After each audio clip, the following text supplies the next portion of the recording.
Thanks for joining us on the Cultured Meat and Future Food Show. This episode is part of the New Harvest Fellowship Series. We're excited to be chatting with Jordan Jones. Jordan Jones grew up in Memphis, Tennessee. He graduated as valedictorian from Memphis Academy of Science and Engineering. His interests in biomedical engineering began in high school through an internship at Memphis Bioworks. While there, he was able to study cartilage regeneration using human stem cells. Jordan then began pursuing a bachelor's degree of science in biomedical engineering at WPI, or Worcester Polytechnic Institute.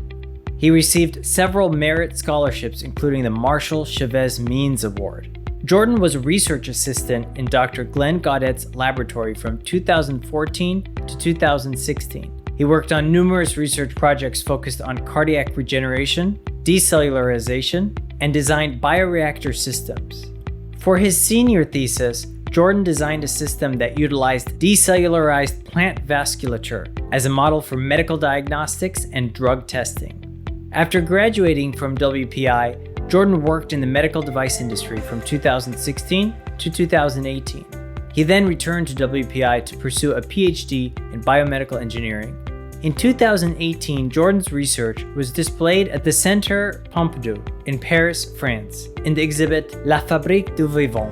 Shortly after returning to WPI, Jordan became a New Harvest Research Fellow. He's currently working on developing lab-grown meat. Jordan uses decellularized plant tissues to form a vascularized scaffold suitable for 3D bioengineered tissues, including structured meats such as steak. Let's jump right in. Jordan, I'm excited to welcome you to the Cultured Meat and Future Food Show. Yeah, thanks for having me.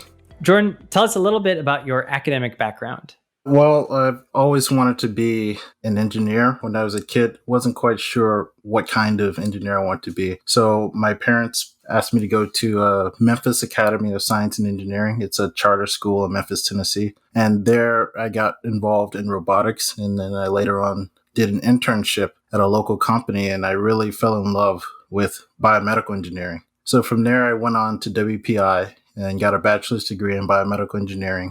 I also got pretty involved in a lot of the research at WPI, mainly with Professor Gaudette, who at the time did a lot of research with fibrin microthreads. And those fibrin microthreads are made of proteins that are found in blood clots, and they were used to help injuries heal, particularly with the skin. They were kind of used to make sutures. But he also thought that those things could be useful for helping patients recover from heart attacks. So our research surrounded using those microthreads as actual ways to transplant stem cells into myocardial infarctions, which is the term used to describe the dead area of the heart that happens as a result of the heart attack. And that's pretty much how I got started in biomedical research. After leaving there, I went to work for a couple of years for various medical device companies. I realized that that wasn't really what I wanted to do, so I ended up going back to school to get a master's. And then shortly after starting my master's, I converted over to a PhD student.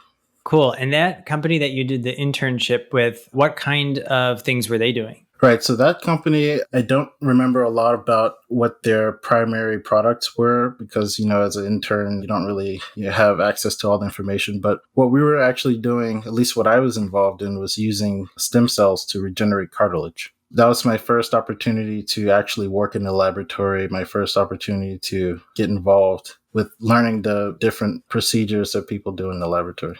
Cool. And so when did you first hear about cultured meat, and how did that lead to your current project? Right. So I first heard about cultured meat actually looking at suggestions that people were making about our technology in the laboratory. So I guess there's a little bit of background that needs to be given here. So like I said, we used to work with these microthreads made out of fibrinogen and thrombin. We ended up using decellularized heart tissue as a model to test those sutures. And decellularization is removing all the cellular material from a particular tissue. So we would take rat hearts and we would remove all the cells from the rat hearts, and we would use that as a model to test these microthreads. And then one day, Professor Gaudette got the idea to actually decellularize plants. And the reason why we want to decellularize plants was because plants have a native vasculature that's hard to replicate synthetically. So essentially, we would take the plant, remove all the cells from it, and then use the plant itself as a scaffold that comes pre-packed with vasculature required to grow cells in 3 dimensions. So online, people would come up with all kinds of ideas of how to use this technology. And one of them was, you should grow meat with this stuff. And we thought that idea was awesome. So that was the first time I actually thought about it. And I looked into it a little bit more. And then I ran into Mark Post's research where he developed like ground beef using cells. So I thought that was pretty awesome. Cool. And so you mentioned microthreads. Can you tell me a little bit about like super high level, explain it like a 5 kind of, what are microthreads in this type of scenario? Right. So the way it works is you take 2 proteins that are typically found in blood clots, fibrinogen and thrombin, and when you mix them together, they kind of coagulate into a transparent gel. And that gel can be stretched out and dried to form like a thread, a little tiny thread. When you braid those threads together, you can form a suture. That's essentially what we were doing at the time. I see. Okay. And you were doing this at the Gaudette Lab before you even started working on cultured meat. Exactly. Okay, cool. And so in terms of the work that you were doing there, that was mostly related to the heart muscle, or does it have a lot of other applications? We were using it in respect to primarily heart muscle, but we have collaborators. For instance, George Pins, who's at WPI as well, he uses it for skin to help wounds heal. And so from the research that you're conducting, where could this lead from a cellular agriculture perspective?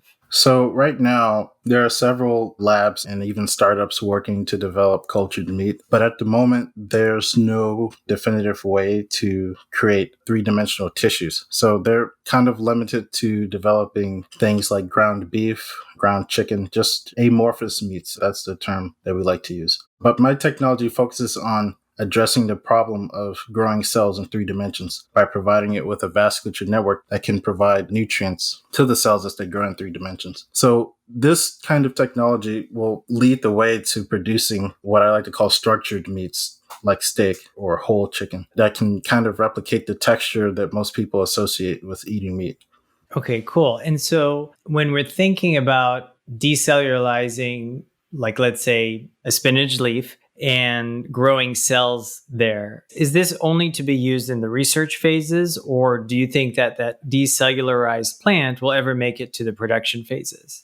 My Professor Gaudette, always taught me that you want to create value. You want to do something that people will actually find use for. So we always looking to create something that will actually be used, something that will actually make it out to the market. So of course, I believe that decellularized plants will have some kind of use, and I hope that that's in cultured meat. So yeah, I would hope that it would go on to actually make it into grocery stores, actually make it into restaurants. Then would we have like a spinach leaf shaped steak potentially? I don't think it'll be shaped quite like a spinach leaf. The idea for, I guess, production scale would be to use something a bit larger than spinach and then cut out the appropriate shape from that. So just to clarify, the concept is to grow cells on both sides of the spinach leaf and then layer. So 1 unit of meat would be a spinach leaf with cells on the top and cells on the bottom. And then we would then stack multiple of these units together to make something a bit thicker than a spinach leaf. And then from there, you could cut it down to size or cut it into the shape you want. Cool. And in your research, how much of the cells that you're, I guess, for lack of a better term, putting into this decellularized spinach leaf, how much of the cells are muscles versus fat? Right. So at the moment, we're using only muscle. I guess to be more explicit, what we're using is our satellite cells, which are the progenitor cells or pre-muscle cells. We use those to differentiate into muscle. And at the moment, we are only using muscle on our scaffolds. Now, we understand that that isn't a good representation of meat because different cuts of meat have different fat contents, but that's a good place for us to start. In the future, we'd want to incorporate fat tissue into it to kind of start playing around with the texture a bit and the taste. Okay, so this is all super cool. At what point did New Harvest get involved?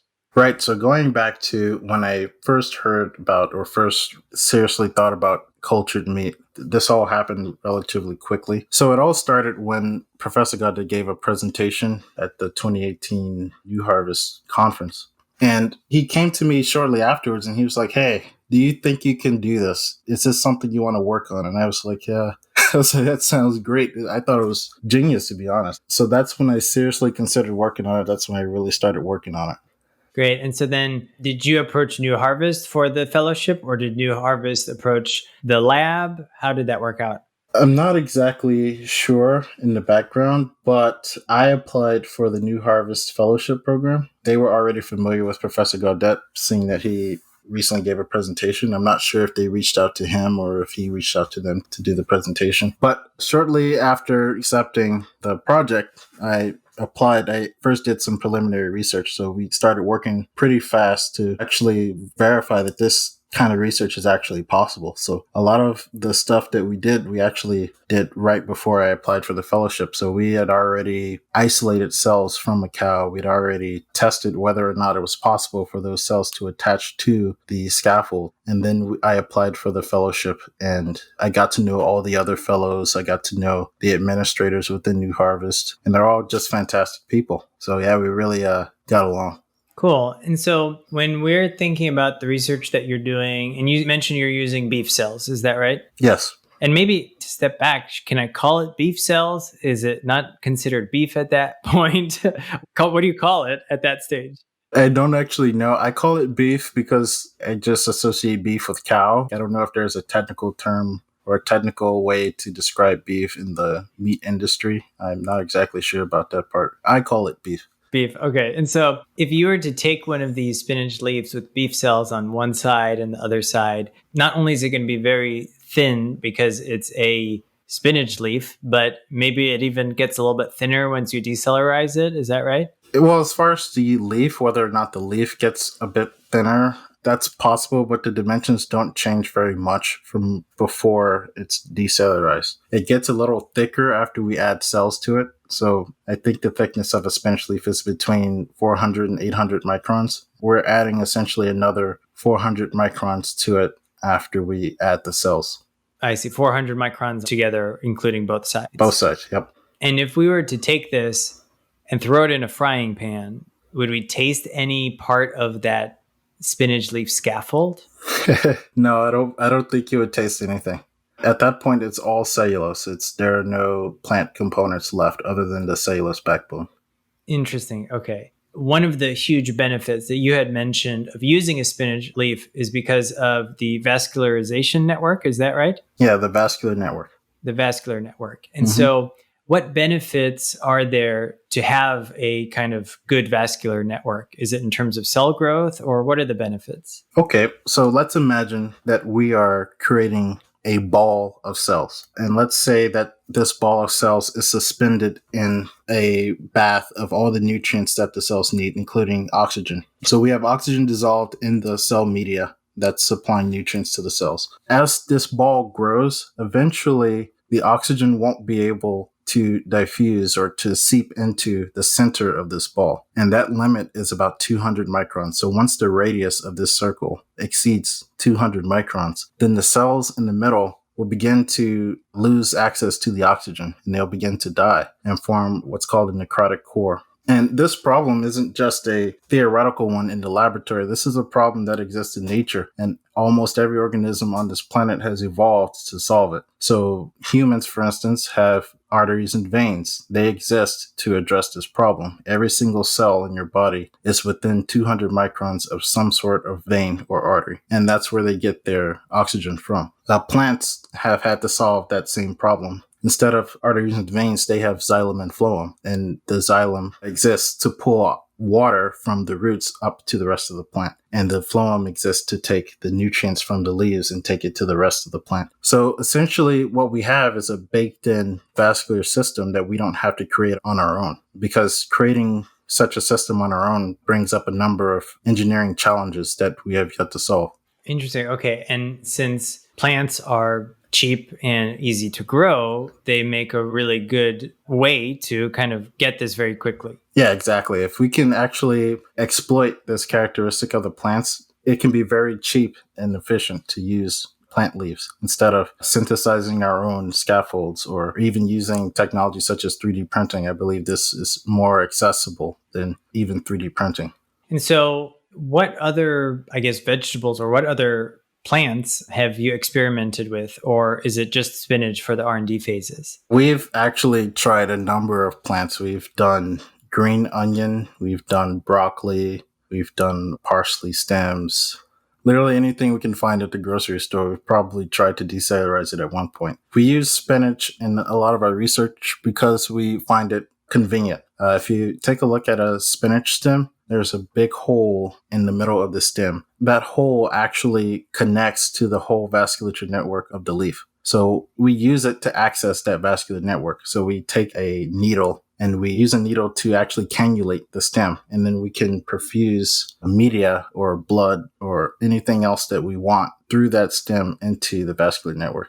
In terms of taking this to like the next step in terms of scaling and production, a lot of times we referred to as like a huge bioreactor similar to like a brewing beer in a tank. What kind of bioreactor system would we be using to make large amounts of meat in these types of either spinach leaves or just plant scaffold? Yeah, so you were using it correctly. And I guess our research in particular, we would need a couple of bioreactors. One would be to decellularize these spinach leaves or whatever plant we choose to use during the scale up. We would have to be able to decellularize them at mass. We've actually started working on that already in our lab. We would have some sort of vat, and in that vat, there would be all the detergents used for the decellularization process. And we would actually kind of stir the leaves around in there with the detergents to really mix it in and decellularize them. But you would also need another bioreactor to actually expand your cells. So that's called proliferation. So we'd actually need a bioreactor to do that. And of course, you would have to provide all the nutrients that the cells need. You'd also have to provide some sort of scaffold or surface for them to grow on in that proliferation bioreactor. So this is totally different. This is not using the spinach leaves. I suppose it could, but that would be another story altogether. But then you would also have to differentiate the cells. So once you proliferate the cells and you have an adequate number of cells, now you have to differentiate them or turn them into muscle. That's what it would look like to have bioreactors, at least in the process that we use. Right. And so let's say we could manipulate broccoli to take the shape of a Tbone steak. That would be, for example, an ideal system for something like this? Or is that too much of a Frankenstein question? I don't know if broccoli would be the best for something like a T-bone steak, but what makes a T-bone steak a T-bone steak? If you wanted to replicate the bone in the middle of a T-bone steak, you could use something like bamboo. We've had some collaborators decellularize bamboo to kind of replicate bone. So, I guess if you were trying to make a T-bone steak, you would have to incorporate that somehow. Is your question specifically on how to use broccoli? No, not related to broccoli in particular, just kind of manipulating an existing plant-based structure to make that more like meat we eat today. Oh, I see. We haven't yet made it to the point of trying to replicate individual cuts of meat or trying to replicate any particular item in the store as much as we're trying to replicate the structure of muscle or meat just as a whole, as it is. So right now we're using spinach and things of that sort, mostly leafy plants, because we've tried it with green lettuce also. Very leafy plants that have a dicot vascular network, which is web-like, to try to replicate just the structure of meat in general before we can try to imitate different cuts of meat or different types of steak. Cool. And so I'm totally thinking of a green onion and cell-cultured beef jerky. We'll leave that and move on to the next question. Well, I can talk about the green onion if you'd like. Yeah, let's hear about it. If you look at the green onion, it's very tubular. And what we saw when we saw that, we saw a tissue engineered blood vessel. That's what we saw. So you would coat the inside in cells and then have smooth muscle on the outside. And there you go. You have a tissue engineered blood vessel. Now, we haven't actually tried to do that or seriously considered it just yet, but that's what we saw when we decellularized green onion. I know there's a lot of other research going on in the lab that is for medical purposes, but could it also be that some of your research on cultured meat also leads to advancements on the medical side of things? Most definitely. The only difference between meat and other muscles are the species. I've had a lot of people ask me about growing human cells on the spinach leaves, and that would be very useful for doing things like having a tissue engineered muscle graft, for instance, for patients who have volumetric muscle loss. Maybe they've had an accident or something that has caused them to lose a big chunk of muscle. We could actually use the same exact techniques to grow muscle to replace the muscle that was lost. Wow. Yeah, no, that's cool. Awesome. So when we last spoke, we talked about the opportunities of potentially creating a new startup in the cell ag field. So what would a startup like this look like if you were to start a company in cellular agriculture? It can come in several forms. It could be a company that sells meat out of a grocery store, just like many people are familiar with. It could also sell meat directly to restaurants. There's numerous restaurants now where you can go and get like the Impossible Burger, I believe. It'll be a similar thing where you would go into a restaurant and you would order the, slaughter-free meat, I think is a good way to call it. And then it could also, because there are other companies that are currently working on the same thing. And in our case, let's just mention Mosa Meats or Memphis Meats, either or, that are currently working on the technology to grow meat in the lab. We actually have the scaffold technology to grow 3D tissues. There exists a potential partnership there where Mosa Meats or Memphis Meats could grow the cells, and then we could provide the scaffold. And then from there, you could have a slaughter-free steak come about. For someone that is growing meat cells or, as we discussed, beef cells in your day-to-day research, what are some of the challenges that maybe you're not working on specifically, but you see may apply to the rest of the industry? There are numerous challenges. Most of them are involved in the scaling process. How do you go from laboratory to dinner plate? And a lot of them are surrounding the cell media. There are a lot of components of the cell media that are expensive, such as the serums and the growth factors that are required to grow the cells and differentiate them. That's a really big problem because when you scale it, it ends up making the final product ridiculously expensive, so much so that it's still considered fantasy by some people. It's not considered fantasy to me, but many people consider it just unfeasible because of the sheer price. So one challenge is actually bringing that price down. The second challenge is actually the one that I'm currently working on, is how do you provide a scaffold that will allow them to grow in 3 dimensions. I see. Okay. For other researchers that are interested in getting into the field, what advice do you have for them? I guess it depends on what stage of their career they're in. If they're a college student, I would tell them to look around and find someone who's working on research that you're interested in. Read some of their papers if they have any. Look at their projects and think, how can I help further this project? Do I have any ideas to contribute? Do I have any useful skills that I've learned that I think would be very helpful? And reach out to them. Actually start a conversation with that person and get to know them a little bit. You'd be surprised at how open people are to communicate with you and talk and consider collaborations or working with you. There are also REUs that different schools have that actually pay a stipend for students to come out and work in the laboratories. I know WPI has an REU program, so that could also be a good option. And I guess that also applies to graduate students who want to get involved. The process is very similar to what I said at first about essentially doing your homework and reaching out to the PI of the lab, or even the graduate students in some cases, and seeing how you can get involved. We have a question from one of our listeners. Keely asks, if we were to walk into your lab, what kind of things would we see across your bench? Well, if you were to walk in my lab, let's see, what would you see? Of course, you would see the microscopes that we have in there. You would also see, it's been a while since I've been at my bench, so I have to remember because of COVID. But essentially, you would see all of my papers and notebooks. Not the most organized person in the world, so you see all my notebooks. You would also see, next to me is actually one of the other students in the lab, Rick. Rick is always doing some kind of crazy experiment. So there are a lot of things sitting around that I wouldn't be able to explain to anyone who walked in without consulting Rick first, because there's no telling what's going on in there. Oh, interesting.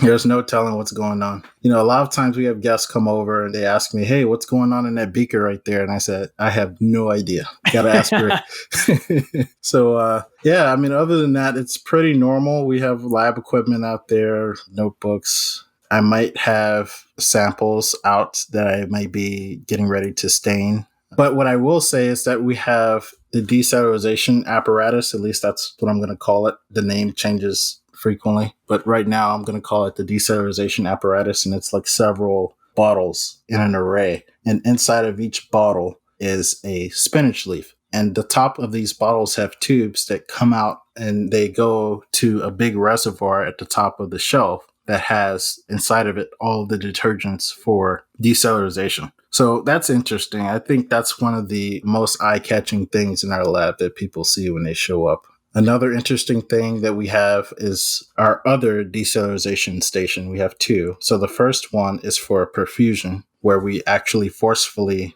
push the detergents through the leaf to decellularize it. The other one is more passive, where we put the spinach leaves into tubes, and the tubes themselves are full of the detergent. And we actually have their rollers, but they look kind of like hot dog rollers, and they spin around. And as the tubes spin, the leaves decellularize. Oh, interesting. Like hot dog rollers you would see at a gas station. Right. They look just like that. Yeah, we have basically hot dog rollers that have tubes with leaves in them. And over time, you'll see the leaves turn from a bright green into a clear, translucent color.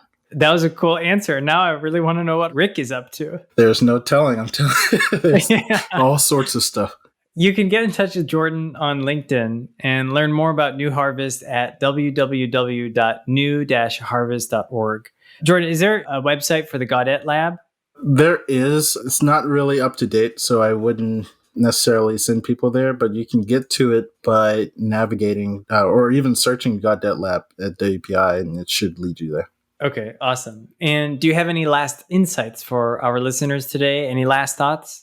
I guess the only thought I have is, I'm happy that people are becoming more interested in cellular agriculture and other technologies like it, because I feel like it's time that we start thinking about not only how can we make things better for ourselves as far as our technology, but how can we make our technology kind of cooperate more with nature itself. So I'm very happy to see people more interested in cellular agriculture, because this is kind of a step towards being able to, I guess, cooperate with nature, to live at peace with nature instead of destroying it and making it better for ourselves, but not necessarily making the earth a better place as a whole. So that's about it. That's great. Yeah. And thank you so much for being with us today on the Future Food Show. No problem. Thank you. It was a pleasure. This is your host, Alex, and we look forward to being with you on our next episode. This program was produced by H Media. We'll see you soon.